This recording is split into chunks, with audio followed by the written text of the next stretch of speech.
For more on the response to this disaster, we turn now to Farhan Huq. He's a deputy spokesman for the Secretary-General of the United Nations. Really appreciate your time, Farhan.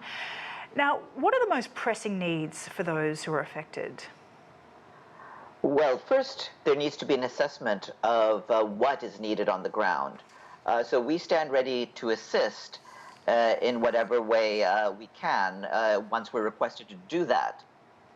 But part of what's going to need to happen is we'll need to know how many people there are who have been affected, how big the needs are, ultimately whether there's needs for food, for shelter, for medicines.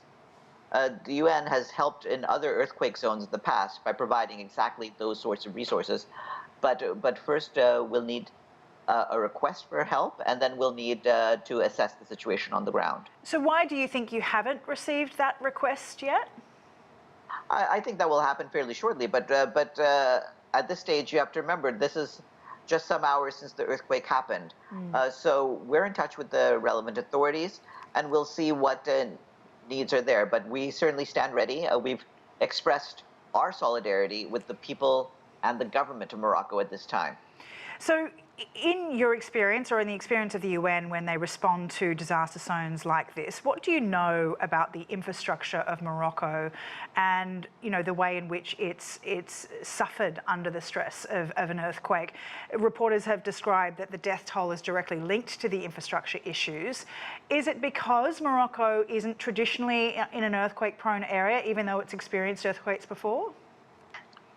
Well, it'll need to be examined what could be done to help strengthen the buildings there.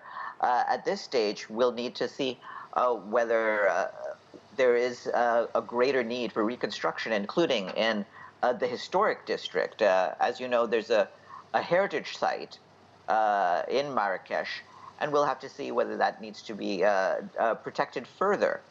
But long-term reconstruction issues will have to wait. First, we need to make sure that people get the humanitarian aid that they need. Clearly, there will be people who will need food and water in some areas. Clearly, there will be people who will need shelter, given that there will be a number of structures that are unsafe to stay in. So all of that will need to be assessed, and we'll have to provide what can be provided.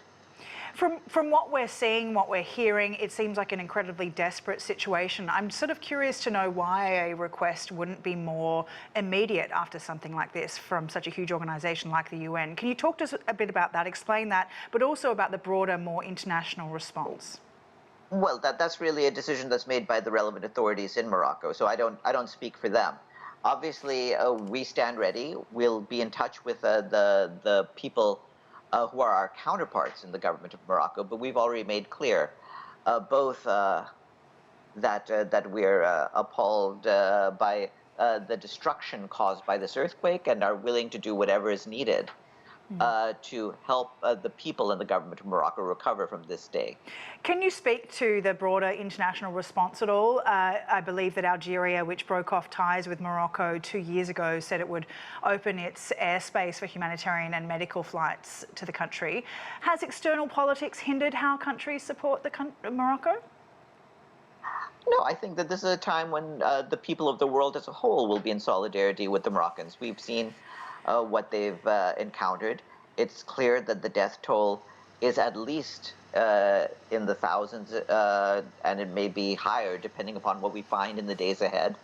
So this is a time when the people of the world are making sure that Morocco knows that they are not alone.